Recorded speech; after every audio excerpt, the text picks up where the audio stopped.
Hello nature friends, thanks for joining me. Today I'm going to talk to you about growing dahlias in our cutting garden flower series. And dahlias are one of the top 3 flowers that are used for most cutting gardens. They grow gorgeous flowers like these yellow ones, these pink ones. They come in so many different colors and sizes. Once you get started, I'm pretty sure you're going to be as excited to grow more varieties as I am. So when we are talking about dahlias, they're very easy to grow. You can grow them from seed, but most people grow them from what's called tubers. And this is a tuber here, and you can see it almost looks like a clump of potatoes. And this is the crown at the very top, so that will go up. And these are called the eyes, which are already starting to grow. And you can grow these in zones between 3 and 11 here in the United States.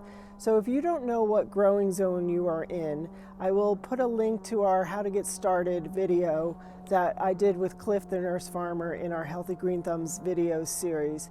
And that will explain to you the importance of knowing your growing zone. So if you live in a growing zone between 3 and 11, you can grow dahlias. If you live between 8 and 11, you can, they'll be considered hardy, and meaning that they will come back all year or bloom regularly.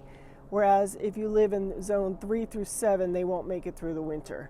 So in zone 3 through 7, which is where I live, we plant them in early spring, and they go right until frost. And once they hit frost and they hit the first cold frost, then you can decide whether you want to dig up these tubers and save them for next year, and we'll talk about how to do that later in the series, or you can just let them die and buy new ones next year.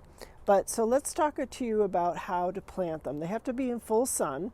You can grow them in a container, or you can grow them directly in your garden or add them to your vegetable garden, whatever you want to do. But basically, you need to plant them so that they're at least 4 to 6 inches into the container or the ground with the crown pointing up, and then go ahead and add soil on top. And you want to make sure that that crown is covered with soil for about an inch or 2, and then it's just like that. Again, nice full sun, 6 to 8 hours, and in a couple of weeks your dahlia tuber will sprout and you will start to see a new plant.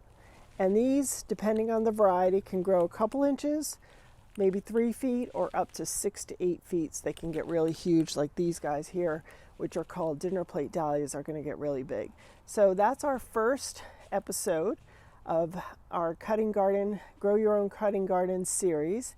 And stay tuned, because next time I'm going to talk to you about the next steps once your dahlia gets started, because there are a couple little tips that you may want to know about of how to maximize your flower power and how to stake them, because as they grow bigger, especially when they start to flower, they get heavy, so you need to give them some support. We'll talk about that in the next episode.